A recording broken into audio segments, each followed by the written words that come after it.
Go ahead. We're back? Okay, good. All right. That was a song called Grammar from Garden State Great. G. Shaw, the Garden State Great. So Sorry. tell us why you chose the name that you chose. Well, one thing is G. Shaw. That's always been a catchy name. The reason I say that is because in college I would tell people my real name, and then once I had the nickname G. Shaw, what's up, G. Shaw? What's up, G. Shaw? Even to the point that my friend Corey, it was his senior year, and he was graduating in like 2 or 3 weeks, and he says to me, he's like, G. Shaw, what is your real name, man? I forgot. I'm like, so I told him my real name, and then he started laughing. He's like, oh, man, how could I forget that? Now, Garden State Great is because of course, I'm from New Jersey, and greatness is always something that I chase and always wanted to chase. But at the same time, it was what has a nice ring to it that people will always remember.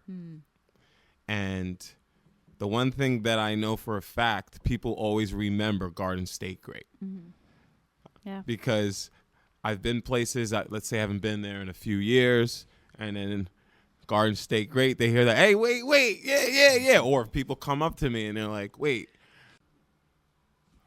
So another thing about Garden State Great, how it's very catchy, is when I used to work at Wegmans, there was a gentleman, Phil, who I used to work with. He came to one of my shows, and he came with one of his friends, and I happened to know his friend. I used to work with his friend back in 2008. His friend is an optometrist, and when I used to work in optometry, I worked with him. So I've known him for years. So when I see Eddie, Eddie's telling me, like, yeah, we're in the car, and I asked Phil, who we're going to see, and he's like, oh, Garden State Great. So I said to Phil, oh, yeah, I know who that is. I know him. And Phil's like, nah, no, you don't know who he is, man. You don't know him. And Eddie's like, no, Garden State Great. I know who that is, man. I know him. So then when they showed up, I was surprised because I didn't know they knew each other. So I was like, wait, Phil? I was like, how do you know Eddie? So then Phil looked at me. He's like, wait, you guys really do know each other? I was like, hey, what's up, Eddie? And, we started talking and laughing and catching up real quick. They came to one of the shows with CMJ Jazz Band. Nice. So, as I was thinking of, and I'll go back to since we're coming around here with something, one of the things that kind of strikes me is that you're always striving and driving and pushing yourself to be better. Yes.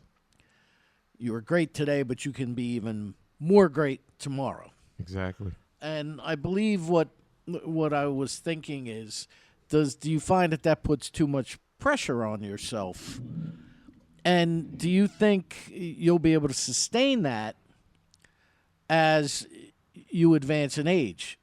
And, like me playing the drums, given the fact that I have nerve damage and neuropathy in my legs and my feet, and my arms and hands, the same thing, and carpal tunnel, it's very difficult for me to play the drums the way I did at a level years ago. Right. I accept that. And kind of like what you had spoken of, before about if you can teach or anything of that nature earlier in the program, I've always said with this show, if I can help one person, then I've done my job. Because we had talked about success. Yes. A little bit, and how success is a perspective. Yes. So go ahead. So I would say in the future for me, it'll be, of course, a mentor role.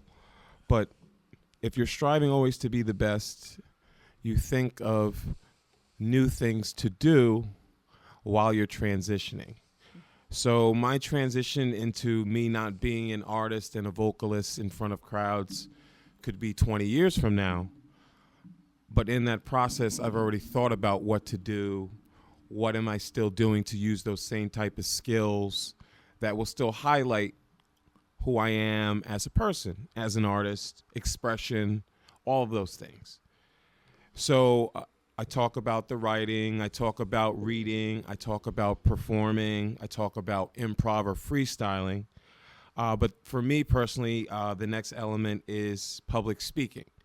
Because as an MC, that's one of your greatest gifts, but you overlook it because you're focusing on other elements. So for me, it is transitioning into a public speaking role, because that is another way I'll be able to reach people, inspire, motivate, create joy, happiness. And currently I'm working on a project where I'm almost done. It's about 75% done. It has to do with public speaking, about courage. It's a program about courage. And of course, courage deals with fear, but I take it to an educational perspective, talking about what causes the fear, the different attributes of courage.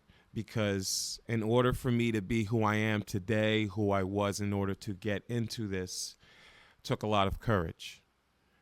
Because anyone will tell you the person I was before I started as an artist is completely different than who I have turned into. How important is that evolution to you? Actually, that's the name of my first album, Well, then- Evolution. See? I'm one of them there psychos, Joe. You know what I mean? I'm no longer a medium. you're a I'm psycho. extra large, but I'm one of them psychos. I figured that out. Oh, yeah. So Evolution, of course, talks about, creating a better version of yourself. But the album, I hit different topics about me. It's more of a personal album. I talk about being homeless, a few different times when that happened to me, how certain friends reacted to me, how I handled having a job. I talked about being a dishwasher at one time, what happens to you when I'm a dishwasher. He could tell you, because that's actually when Joe and I met. I was a dishwasher at that point in time. I wrote different songs about my perspective. I talk about how I'm over here and I'm working on the deli counter serving people sandwiches. Hi, how are you? Hey, can I take your order? This and that, knowing I'm more than that. And also talking about how I have to be two people. I have to balance that, but I also have to balance, okay, you're great at this, but you have to keep your ego in check. Even though I don't believe ego exists, it's just about your humbleness. So I talk about keeping that in check. Even though I'm here doing this and someone's yelling at me, I'm having the emotional intelligence, because I know I can get in front of a crowd and they'll go crazy over me as long as I do my job. Right. Well, speaking of which, let's do some more music Let's do it. before things start to slip away from us. Okay. That's right. Wonder. Wonder's I like that one. That one really hits home.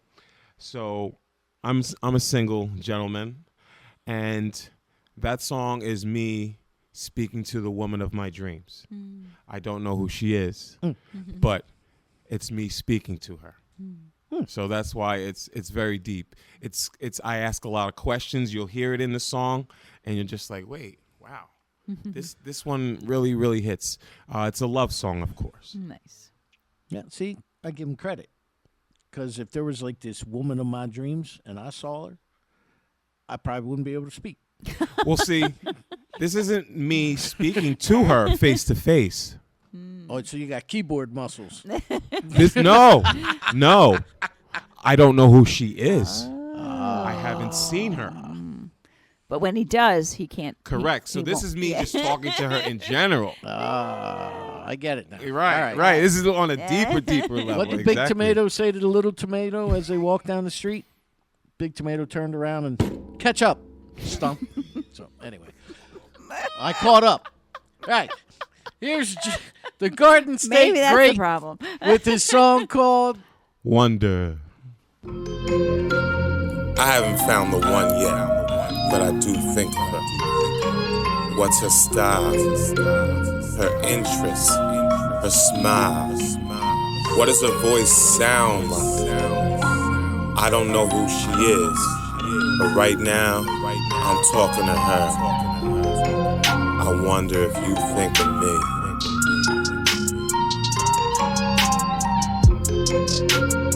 I wonder, I wonder, I wonder if you think of me. I wonder, I wonder, I wonder if you think of me. I close my eyes and wonder who could you be? Where are you from? What's your nationality? Where will we be when we meet for the first time? Will I be top flight or drinking wine? Will it be while I'm working at the 9 to 5? Or right before I get in my Civic and drive? Or at the airport waiting for my plane to arrive? I'm wondering what color is your hair and eyes? Do you wear glasses? Do you take classes? Got me curious to know how big your ass is. Will we meet when we happen to be on a cruise? Or after I get up from tying my shoes? I'm wondering if your body has any tattoos. Any fella who see you tryna get at you. When we meet, will it be spring, summer, winter, fall? Or am I dreaming and we'll never meet at all? I wonder, I wonder, I wonder if you think of me. I wonder, I wonder, I wonder if you think of me. I close my eyes and wonder, do you think of me? Will you call me G-Shaw, call me Gregory? Where do you work, what is your destiny? I wonder how tall you are when you next to me. Will we meet when we're swimming or in the water? Or shopping at Whole Foods, Market, Bridgewater? Will we meet at the gym or at the park? Or when I'm in line foot on the shopping cart? Do you like cold or do you like hot weather? Is my opinion something that you treasure?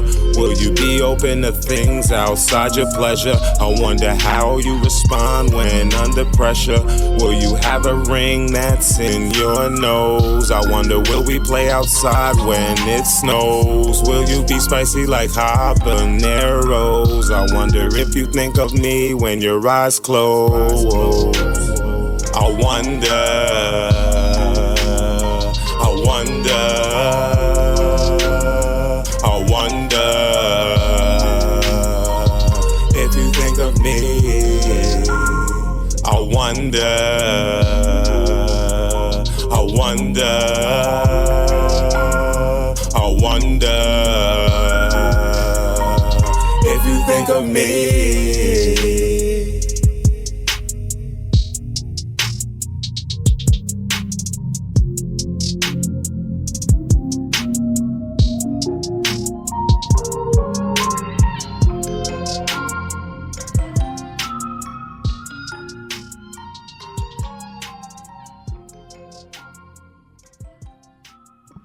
There you go. Oop, come here, microphone.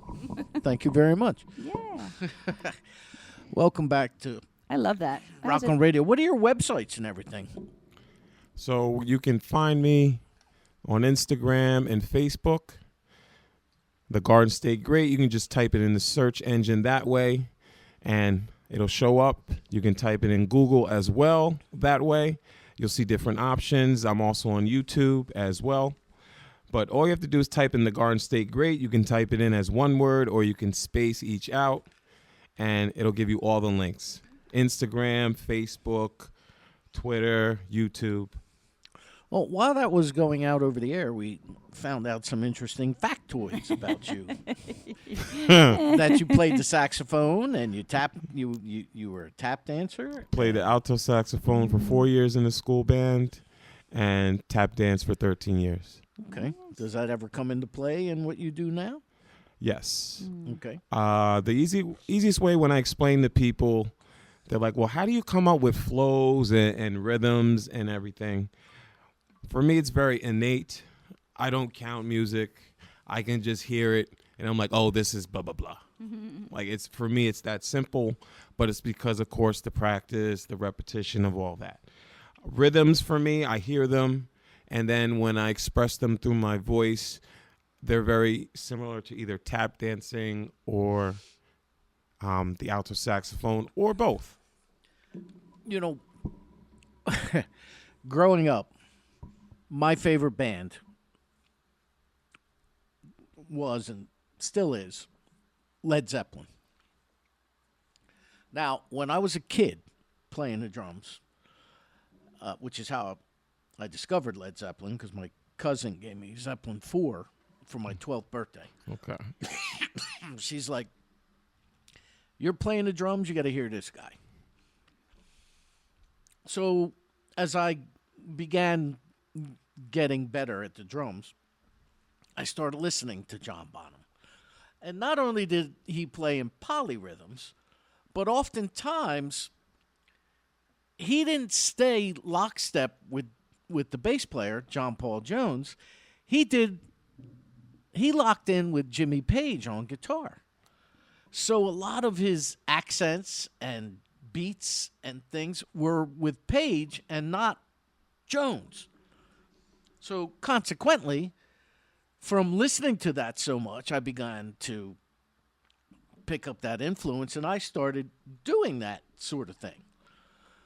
And it actually cost me, as recently as a few years back, it actually cost me a spot in a band because they couldn't understand. I subscribe to the KISS method. Keep it simple, stupid, you know? So, but no matter where I started, if I come back in on the 1 or finish on the 4, I'm there. And if you listen to a lot of the Led Zeppelin records, things like Black Dog, things like Dazed and Confused, and so on and so forth, Bonham does some stuff where he's it doesn't sound like he's in sync, and the next thing you know, he's right back there. Right. And when you kind of do things that aren't Traditional. yes, thank you. That's a very good way to put it. When you kind of go outside of the lines, color outside of the lines a little bit, if you're not schooled or you're not looking at it with a broader crayon or brush, you're going to think, what the heck's wrong with that guy? Facts. So have you had to fight the same kind of thing I did where people don't think you're keeping the right beat or the right rhythm? Because they're so conditioned to what they hear that they're thinking, why is that guy... Do you know what I mean? Yes. Or am I just babbling here? No, I've dealt with it. No, you're not babbling. I've dealt with it in a different fashion. The same thing, but it's not the same details, but a different fashion. One thing with me is I would go to blues jams, and everyone, you know how it is. Everyone gets together, the song they know, oh, what key is it, this and that, right? There's a reason why I start here. So people will come up to me, oh, I know how to play it in this key. All right, what key do you know it in? And I look at him and I'm like, doesn't matter, whatever key you know how to play in. That's all. And now everybody, they're all screwed up because, to most musicians, it's a science. Right. To me, it's not a science. It's beyond that. That's how I do it. Feel it. Right. So they're like, over time, Pops is like, Kumo G, Pops, he's like, you gotta stop doing that. I said, what do you mean? Like, that's how they know how to play it. So I just tell him, do whatever you know. He's like, you can't do that, man. You're messing their head up, man, because like to them it's this way, but to you just like, all right, play it, and you know how to figure out how to mesh your voice in there. So I said, okay, all right. So when I would go to some of the jams, in this key, yeah, we'll play it in that one. No. To go back to it, the reason why I brought that up is you have to know the musical sense. The reason I'm a different rapper is because I know music. I don't just know rap. A lot of rappers will listen to other forms of music, but they don't know it. They don't really study it. They hear it, but don't study it. So the reason I'm able to color out the lines, color on them, color all over them, mess up the coloring font, whatever, however you want to put it, is because I know music.